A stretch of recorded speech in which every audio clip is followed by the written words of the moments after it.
Okay, good evening. This is the Huntley Community School District 158 Committee of the Whole meeting for April the 6th. It is 6:04. Can we have roll call, please? Mr. Gentry? Mr. Guerin? Here. Mr. Troy? I'm here. Mr. Quagliano? Here. Mr. Daly? Mrs. Maiorino? Mr. Craig? Here. Okay, we have a quorum. Item is the Pledge of Allegiance. Ms. McCabe, who's presenting on McCabe's duties. Bring them in.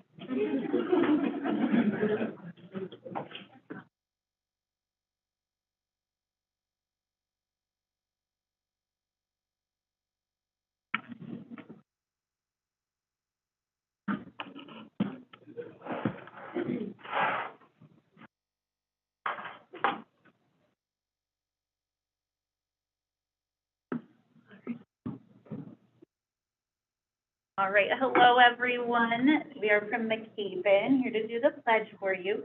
I'll have my friends come up and say their names one at a time.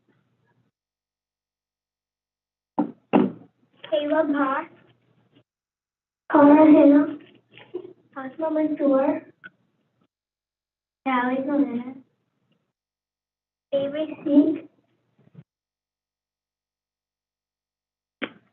Devin Talos, Noah Kinoza. And I'm Mrs. Campbell, I'm the assistant principal. Nice to see all of you. Okay. Let's go. Are you ready, friends?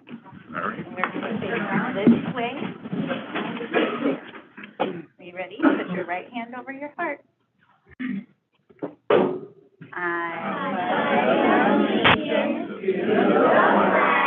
Of the United States of America and to the republic for which it stands, one nation, under God, indivisible, with liberty and justice for all.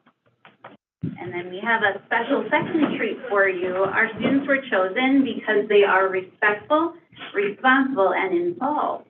And they would like to say their McCabe pledge for you. You can turn this. Ready? We Promise to be respectful in all that we do. We are ready to learn and be responsible too. Always be involved each and every day by following the McCabe way.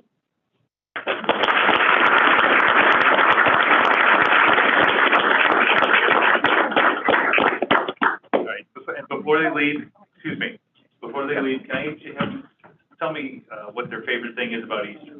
So you have each one of them give us a real quick favorite thing about Easter? Their favorite thing about Easter. No. Anything a bad? Do you have one? Finding eggs. Do you have a favorite thing about Ramadan? No? Yeah.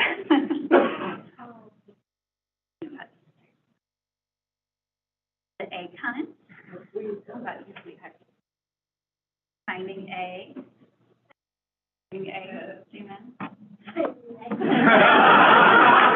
Doesn't anybody color eggs anymore? Isn't that your favorite thing? How about coloring eggs? We were talking about that. A couple of friends are going to color eggs over the weekend. Okay, excellent.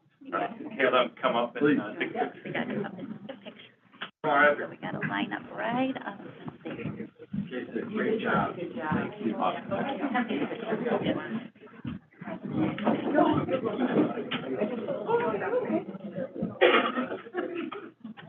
Ready?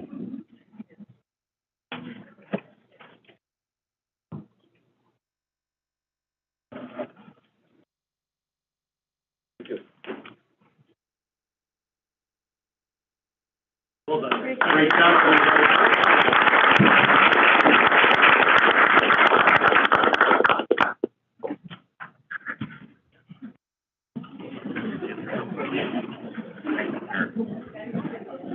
Thank you, parents, for bringing them tonight. Thank you. Thank you.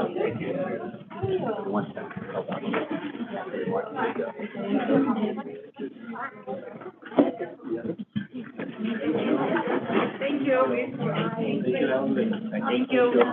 Thank you.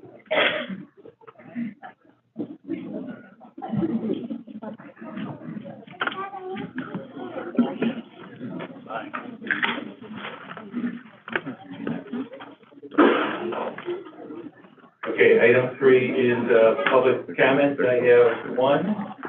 We're honored to have the mayor of Huntley, Mr. Timothy Hoff. Come up. I'll try to keep it right, is this on? There we go. You got I know I gotta 3 minutes, you try got to 3 keep it minutes. 3 minutes, so Give let's you try 3:01. that. And it's not because I'm the mayor, so that's all right, but thank you. What I'm gonna discuss tonight, it's a delicate situation. Some of you know what's been going on, some don't, and that's why I'm here. I'm not looking for answers tonight. I know it's, like I said, I know it's delicate, but I wanted, you all to know what's going on and what my concerns are. Good evening, my name is Tim Hoff. I'm a parent of a 7th grader at Marlowe Middle School and a kindergartner at Cheswick Elementary. Thank you for the opportunity to share some concerns with you this evening. I'm here to speak on behalf of my family with our concerns for school safety in my son's kindergarten class. There are just a few instances throughout the first 3 quarters of the year that I'll share tonight. According to the District 158 Student Handbook, student rights are listed as a meaningful learning experience, and 2, a climate free of violence and disruption. Issues started in September with one particular student, which I figured was part of an adjustment as kids are learning to be in class together and getting settled into a new routine. However, things continued to get worse. In November, our son was kicked in the art class, as well as received a cut in his shirt by another student's scissors. We spoke with administrators and followed up with emails. Our son was also very hesitant to share information about another student's cut lip, since he didn't want to have a fellow classmate get in trouble. We have since learned of the class having to exit the classroom or hide due to one student's actions on a daily basis. In January, our son continued to struggle with this other student, so we filed the District 158 policy for filing a harassment complaint in January of '23. We had a meeting with Principal Henson, and we're appreciative of the resources that were provided to help our son deal with the internalization of what was happening in the classroom and being able to communicate his emotions. However, this internalization was a result of another's actions. This still doesn't address the unsafe learning environment. On March 6th, our 6-year-old son was told twice in one day by the student, "I am going to kill you."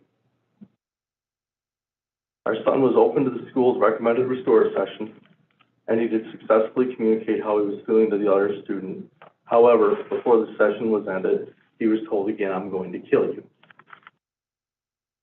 As the weekend progressed, our son did not want to leave the house to go to eat, go to his parkour class, or go to church out of fear of the student's actions.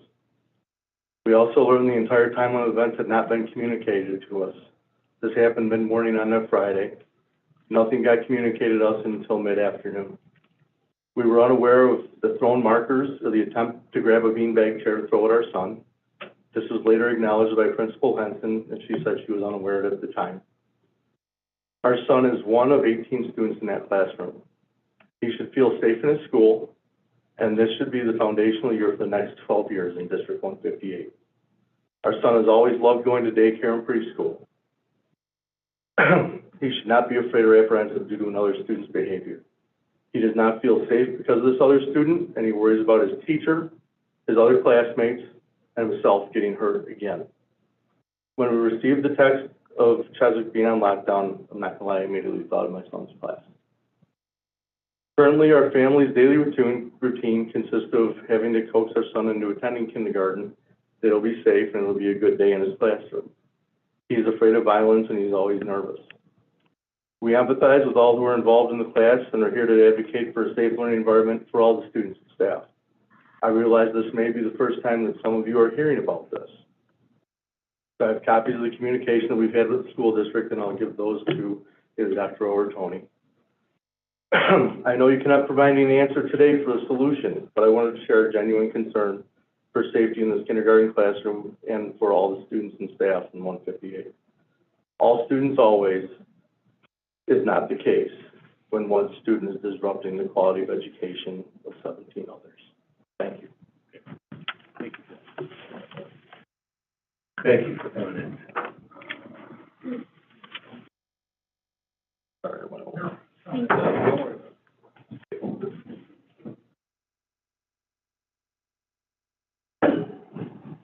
Okay, no other public comments, correct? Is anything over there? All right, on to item 4, which is the revision and adoption of the agenda. Is there any items that anybody has any concerns about? If not, I'll make a motion to approve the agenda as presented this evening. That's from Mr. Craddy. Can we have roll call? Mr. Craddy? Yes. Mr. Perrin? Yes. Mr. Gentry? Mr. Daly? Mr. Quagliano? Yes. Mrs. Maiorino? Yes. Mr. Troy? Yes. Okay. On item 5 is the finance committee meetings. We have our purchase orders, impress checks, accounts payable, disbursements listed in the agenda. Anybody on the committee have any questions related to those items? If not, we'll go ahead and forward that on to consent unless somebody else has any questions. Is there anything on the list? Okay, we'll move that forward to consent. Regular board meeting, item 5.2, is our monthly fiscal updates. Mr. Allmeyer. Hi, Peter. Thank you very much. I've got a few items that I'll discuss that are within the memo of the monthly fiscal update, but I've got a few additional items that didn't make the memo that were subsequent to the writing of the memo. First item is, Deb Salm, my director of finance for 14 years, retired last week. Yeah. And so just wanted to do a shout out to Deb and her contribution to the district and certainly to the finance department over the last 14 years. And Jenny Sikora, our new director of finance, has been transitioning over the last 3 months and is up and running. And so we're very, very excited to have her on board. And so there might be a little bit of a learning curve over the months, but we're going to get there for sure. Absolutely. We definitely hired the right person in Jenny. So thank you to Jenny as well. So I wanted to note that. I also want to note that several months ago, we applied for a waiver of the Statement of Annual Affairs, a 5-year waiver, and that was recently approved last week by the legislative folks down in Springfield. So that was approved, so that's good news. And in looking at all of the waivers that were submitted statewide by school districts, we were the only school district to apply for the Statement of Annual Affairs waiver again. So I keep selling it to every other district I talk to, and nobody's completed the waiver form, so I don't get it. Not having to publish that? Yeah, and it could be $3,000 or $4,000 Right. on an annual basis. So every dollar counts. I don't get it. So that's good news there. I talked several months ago about excise taxes and the rebate on propane gas that we've been purchasing at 50 cents a gallon. So we did file a 2021 and a 2022 736 tax return, and we are starting to receive funds from those tax returns. A pretty quick turnaround by the IRS. I'm actually quite pleased with that. So that is working. So that is also good news. Next month, I should say, at the next board meeting, the extracurricular committee in 2 weeks we will be providing a recommendation from that extracurricular committee to the board. So stay tuned for that. And then lastly, and we talked about this in the past, with regard to the solar and the Verigy project, the electrical infrastructure project for the electric buses and the electric vehicle infrastructure, we're building solar. And that solar project is approximately $750,000. And if you remember the deal we did with Verigy, was the lowest bidder on that, and put together a very nice package, they offered us a 15% prepaid discount, and they structured the deal so that we could take advantage of the investment tax credits because we're not eligible. However, with the Inflationary Reduction Act, non-for-profits are eligible now for the investment tax credit up to actually 40%, 30% for sure, and possibly up to 40%. So we're currently working with Verigy to say, okay, time out. I don't want the 15% discount because we can apply for a 30% discount, a rebate via direct pay with the Inflationary Reduction Act. So we're having recent conversations with Verigy to modify, the cost of that project, because we might have to pay a little more, but when we apply for that direct pay rebate, that 30% investment tax rate, it's going to yield much more favorable financial results to the district. So, So on that, I mean, it's a $300,000 credit, do we sell that credit, is that, because we obviously we're not a tax entity. no, they give it to us back in a check. They actually give it to us. They actually give it to us in a check, but the IRS is still trying to figure out what is the mechanism, what are the tax forms Right. to get that done. The excise tax rebate is an example of kind of that, because we are a tax exempt entity Right. that is not paying excise tax, yet we're still getting a rebate on that because we're eligible. So they were able to figure it out for excise tax, so I'm sure they'll be able to figure it out for the investment tax credit, but they are still working on it. So Okay. it's not like you can find a form to Right. complete to get that Well, I tax know credit in right now. a certain realm, credits are sold to entities that can use them, and I didn't know if that was operating. That, yeah, not my understanding, it's my understanding that it is a direct pay, Okay. credit that we will receive back from the IRS. So we're still looking into that. At a future board meeting, we will be bringing to the board, possibly a change order type of an amendment to that contract so that we can take advantage of that, and the board will be well aware of what we are paying on that change. Okay. Lastly, during the month, we finalized our tax extensions with Kane and McHenry County. EAV came in at 1.68 billion, an 8.08% increase over prior year. So housing values and commercial property obviously was increasing at the rate of, well, a little higher than CPI. That did include new construction, which new construction came in at 26.25 million, which was $1.8 million more than the preliminary estimate when the board approved the levy in December. We had estimated $1.8 million less than the actual of $26.25 million. So as a result, the 2022 limiting tax rate of $4.47 is 1.3% lower than prior year's tax rate of $4.53, which is driven obviously by the 8.08% increase in assessed values. So with that, I would be happy to answer any questions you may have, but I just wanted to bring the board up to speed on a few items. In regards to the counties end up with the exact same limiting rate, do they calculate?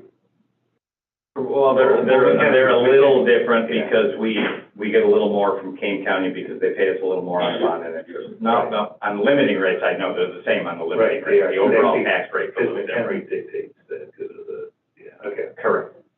right. I just sort of wanted, there wasn't any major corrections in any of this year's extension. No. Okay.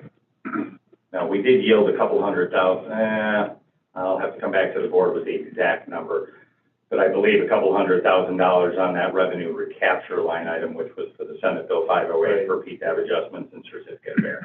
So that came back. You know, the one that you got the fine quota? Correct. For the other, Yeah. a week ago? That's correct. Okay, very good. Okay, any further questions? No additional, no. Anything from I'm good. Russ? Okay, thank you for that. Okay, 5.3 is the revenue and expenditures report. Altmeyer. Thank you very much. In front of you, you have the February 23 financial executive summary.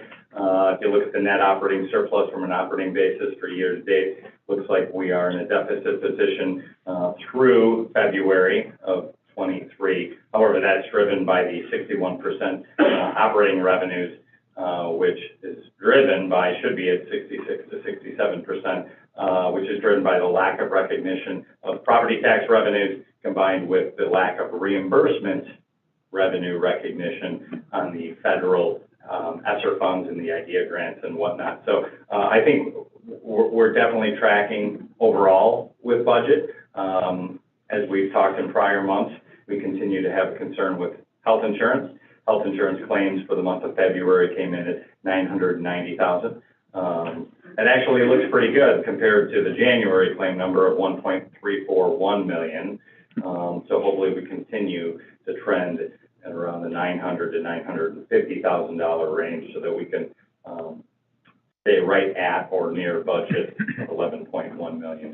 So we'll continue to monitor those large claims in the pipeline. Looking at the dashboard, as we've discussed in prior months, Medicaid continues to still concern me.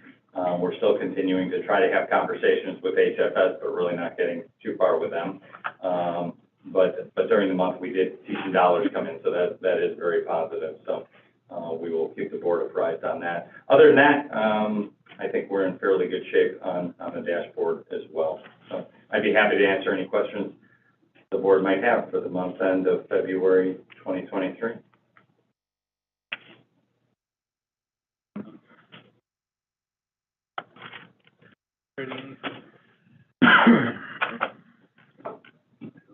Anybody from the rest of the board have any questions? Report. Thank you. Okay, thank you. Altmeyer, on 5.4, which is agreement with Partnering for Prevention for Extracurricular Drug and Alcohol Testing Program. Ms. Lombard. As you saw last year, we partnered with Partnering for Prevention to take over the random drug screening that had previously been done with Northwestern prior to the pandemic. And so at this time, the agreement that is in there mirrors exactly what it was last year, just with some dates for the upcoming school year. It has been running very, very smoothly. I think that having the same counseling services through the same organization individual as we have for the random drug screening has made things very, very seamless, very accessible, and I've been very pleased with the services that Stone has been able to provide. So we're recommending that we would partner with them again for next school year for this these same services.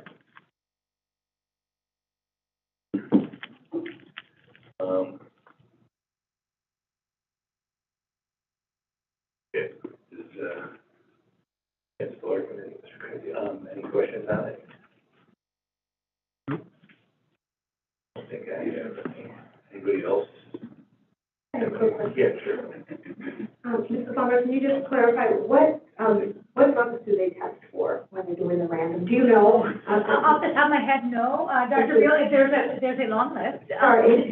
No, but just like a general, like, what are they? Sorry. You're like, man.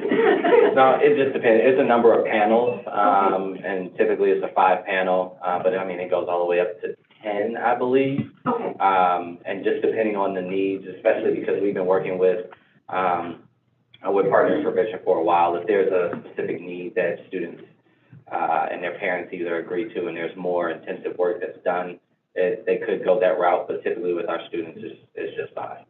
It's a 5-panel. This is just a random. Yes. So that's Athletic. right. Yes, And correct.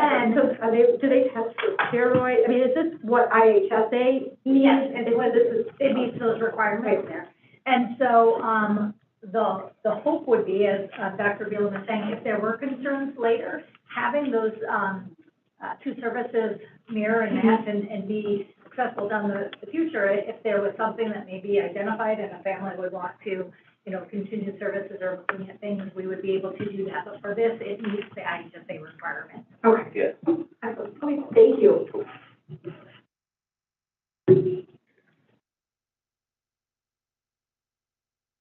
Further, Troy, anything? No? Okay, no objection, we'll move this forward to the board meeting for approval. Item 6, which is building and grounds, Mr. Troy. Thank you. Item 6.1, O&L update. Good evening, Mr. Rinkasek. Good evening. Anything to highlight on here? Yes, I have a few things. First of all, we are, our new custodial contractor who starts on June 1st hit the ground running the day after the board acted to approve the award to them. GSF was in my office the next morning. The planning has begun. They had a job fair March 27th. They had a nice turnout. I've got positive feedback from our custodial workers out in the field, some of them. So things are going well. planning for the future, and we're also planning for the exit of our present contractor. There's a lot of work to be done there. On the community solar discussion that we've had, are scheduled meetings, public hearings. The first one is April 17th at the Village of Lake in the Hills on that particular project. Just a reminder, we've been talking about that off and on a lot. That is a project where we're going to gain revenue for leasing that land. It's more like 5 times what we were getting from the cash farm rental on that particular piece of land. So we'll gain revenue there. Plus, we're going to get a 10% discount on our, if we choose to purchase between 10 and 40%. I'm going to recommend 10% because our present solar is doing very well, producing about 75%. We don't want to get too close to 100.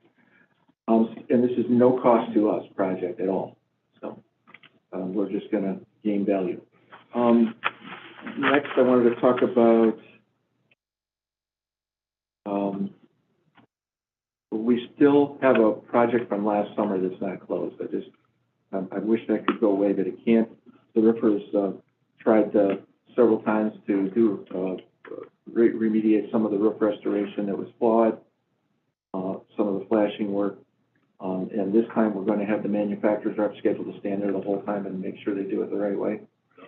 They say we're holding a lot of money on that contract, so you'll see like an encumbered amount and it hasn't been paid for quite a number of months in the board reports. And in addition, we did get a joint check from their insurance company to get us paid for the restoration of the floor. And we talked to the contractor to begin the work, but it's in his schedule, but I'm not really comfortable writing the PO just yet because we're having discussions about that check has a 90-day expiration date. And it's about probably 100 days to get the job done when the check was written. So we're working through that process with the insurance company about how that's going to work. But it's still going to be out there for a little bit. We went out to bid for the last project that we didn't open a bid yet. We just had a pre-bid last week. That's the last big project to think about kicking off this coming summer, and that is the work to fix leaks in the curtain walls at the high school, the 96 portion of the high school, the Circle. And we learned some things about how we can enhance the ventilation into those classrooms with those unit ventilators, something that's been on my radar since the pandemic to try to come up with a solution to enhance the ventilation in there, as we recognize that's something that's desirable when things are flying around there like that, fires. So we'll hope to bring that to the board in May. The electric bus charger installation, the contractor's work is about 98% complete. The next phase is to get the asphalt renovation done. The solar portion of that is we've already got comments approval, and public hearings are scheduled, and board meetings at Village of Algonquin are scheduled. The first meeting, public hearing, is next Monday, April 10th. And we had a planning meeting today on a presentation and talked to the village about how that will go. It should be pretty straightforward. The replacement of the transformer to upsize our service went very well, and that's in place already. The large air conditioning retrofit at Marlowe, the equipment is in place at the contractor's warehouse. I did authorize a reimbursement for the material if and only if, and they did just deliver us an insurance policy guaranteeing that if something happens, we're going to be made whole for the value, even though it's not on our property. But they're rolling up their sleeves and planning how that work is going to take place this summer. And it's good news that the hardware is in place because in the supply chain world right now, that is a concern. We actually started the boiler makeup air unit replacement project already. The roof curbs are in place, ready to accept the equipment, and that's slated to be delivered in June. So that will get done this summer. And our backstop netting project is, actually it's probably more than 95%, it's like 99% complete. And that went very well. We just got a small repairs of some irrigation piping that got damaged that we're holding a little bit of money on the contractor. Other than that, some other good news.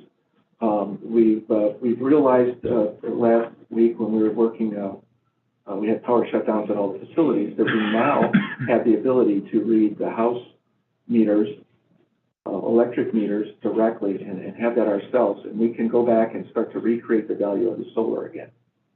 All we have to do is take what it is, what we're actually consuming at the building, and use those to recalculate the ComEd bill versus what ComEd bills us and the little bit we get billed from Forefront Power. So look for that next month, that those will be back on the board record again. Be happy to answer any questions. Don't have any questions. Any questions from the committee of three or the rest of the board? All right, we'll move on to item 6.2, amendment number 2 with the MDC Environmental Services. I've been here for 21 years in a few weeks, and I got to tell you that I think all but about 3, this company, they used to be named Marengo Disposal. They've evolved and been bought, but they still operate with the same fine delivery service that they always have. And with all the things going on in the economy, I called them and I said, are you going to be able to consider offering up an extension on our contract within the limits of what our contract allows us to look for on a potential increase? And they are willing to offer up an increase limited to 5%. So you have that before you tonight, and service has been great. I have no reason not to recommend that extension. Thank you. Any questions from the committee on this? No. Any questions from the board? All right, any hesitation on moving this ahead now? No issues. Okay, we'll go ahead and move that ahead. Item 6.3, high school FACS lab renovation bid. Well, if you had an opportunity to look at our foods lab in the last 8 months or so, Scott, it's really, we've got our money's worth out of the casework in those facilities. It's been a highly popular class with the students, and the laminate is actually, I've never seen such a thing where the laminate surface is actually worn down through the coloring on the top in places just because of all the traffic over there. So we had to address that. That's been on the radar for quite a while. We've worked with the high school to try to come up with a solution. They also recognize, because of the large student population, they need to reconfigure the space a bit to make it more functional for that larger capacity of students that use the facility. So Wold has put together a design for us, and we went out to bid, and we do have 2 bids here. One's the one bid that is low, Hargrave Builders. We've done a lot of work with that company in this school district over the years. I think almost every building addition we've done has had their name in it somewhere. And our building project, I should say. We did have a scope review with them. It's not that far off of the budget that I had 8-9 months ago, so I'm very pleased with that as well. So, and this is a project that will be looking to fund out of the FY24 budget, but we'll start it this summer, and the intention is to get it done before school starts, not the FY23 budget. So in the agenda, there are blanks there for who's going to be awarded this and the amount. Oh my God, you didn't get the update. Okay. At least not the one here. Okay.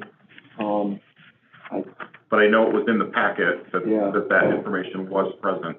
Yeah, there was an update that was posted in the packet with the Okay. memo, as I recollect. Because that's what our attempt was to do, is, in an office.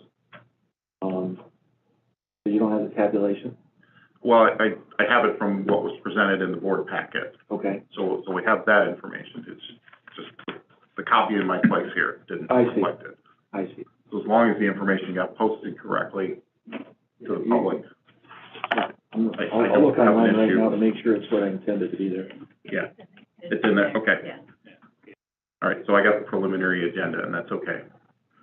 Any questions from the board on this? Or the committee, I should say? Yeah. So it's Hargrave then, is who you're going? Yes. Right. Yes, online that's correct. Okay. Right. Just want to make sure we're doing the right thing, that's all. Okay, any questions from the board or the committee then? Oh, okay. Yeah. Any objections to moving this forward then, if there are no questions? All right, hearing no objections, we'll move that ahead as well for the general meeting. Mr. Quagliano, item 7. The Board of Education minutes, or minutes from the March 9th meetings. If there are any questions? Those minutes, let's move those forward for approval at the board meeting. Item 8 is closed session. Make a motion to go into closed session at 6:40 for the items enumerated in the agenda. Is there a second? Second. Second from Mr. Guerin. Roll call, please. Mr. Quagliano? Yes. Mr. Craddy? Yes. Mr. Daly? Mr. Guerin? Yes. Mr. Gentry? Mr. Troy? Yes. Mrs. Maiorino? Yes. Okay, we'll be in closed session.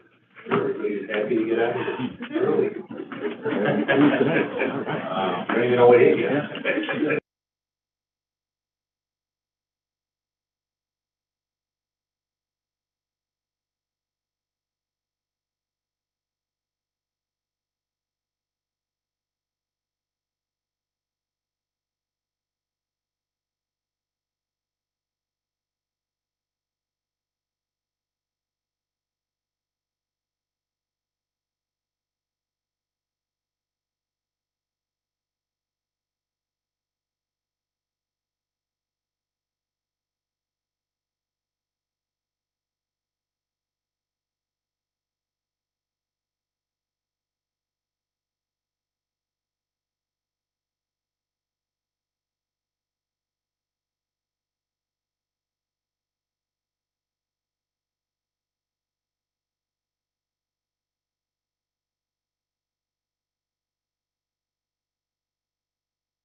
Okay, we're back from closed session. It's 8:01. Can we roll call, please? Mr. Gentry, Mr. Guerin, Here.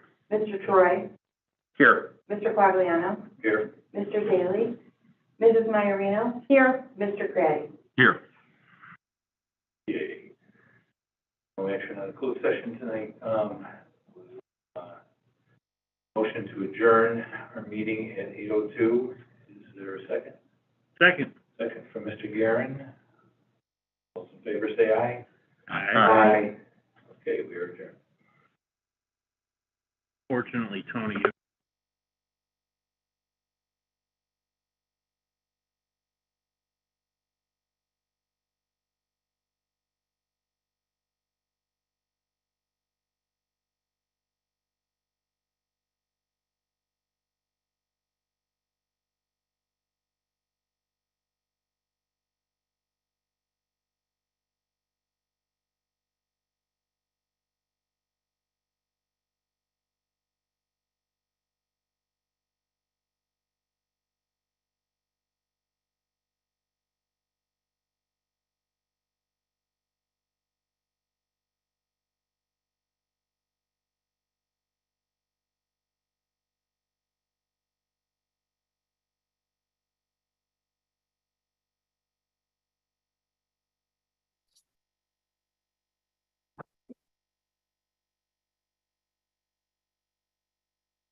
No.